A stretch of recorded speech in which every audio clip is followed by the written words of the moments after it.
I love making lists. I love knowing where I'm going, and to be honest, I don't really like surprises. So birth plans are my bag. This week's Mum SOS is birth plans. I'm going to ask 3 of the channel mamas what their birth plans are and have they got a plan B, C, D and E.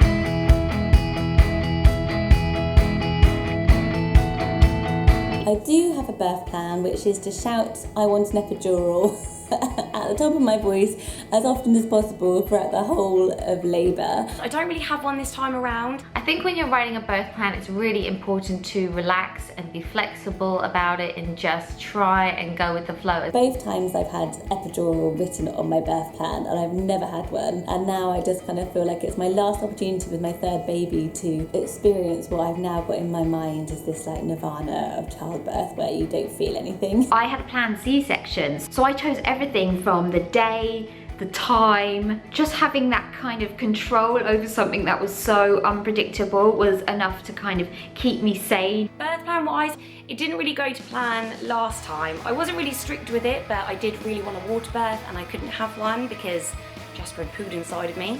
Thank you very much. I have literally had the same birth plan in all of my pregnancies. It is like this little manky bit of paper that I just keep hanging on to and putting back in my top drawer. Now, I wrote it all down, maybe not so much for my midwife, but almost for my husband. If anything had been happening to me and he was asked a question of what I wanted, at least he would be able to refer to that. My birth plan is really meticulous. It started from kind of like what I want to eat, what I'm going to watch on TV when I'm at home in early labour, what my husband's going to eat, what I want people to say to me while I'm in labour, what sort of supportive, encouraging words I want to hear. It is really hilarious. I'm such a control freak. I just like to have a really organised plan, and especially when you've got more than one, you need to plan for what the older one's going to be doing while you're kind of off having the baby. Because I was having a planned C-section, I didn't have to think about certain things in the end, like what kind of drugs I wanted and how the baby would come into the world, because that kind of stuff was already predetermined. So anything else that was up for debate, I basically wrote on my birth plan. This time I've kind of just said whatever happens, happens.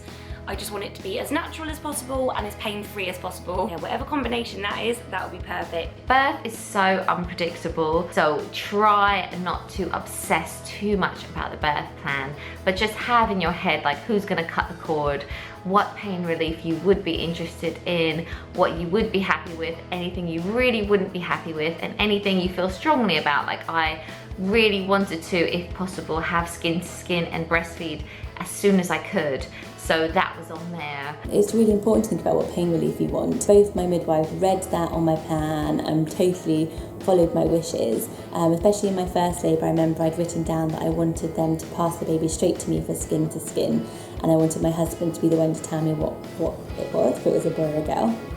And I remember they did that, and I remember really appreciating that. They put him on my chest, and then Henrik said, "It's a boy," and then he actually like collapsed on the floor. And fainted. Oh, this is a funny story when he passed out in my labour. Another good thing to think about adding on your birth plan is whether or not you want trainee midwife staff there. This was a top tip I got from my first midwife.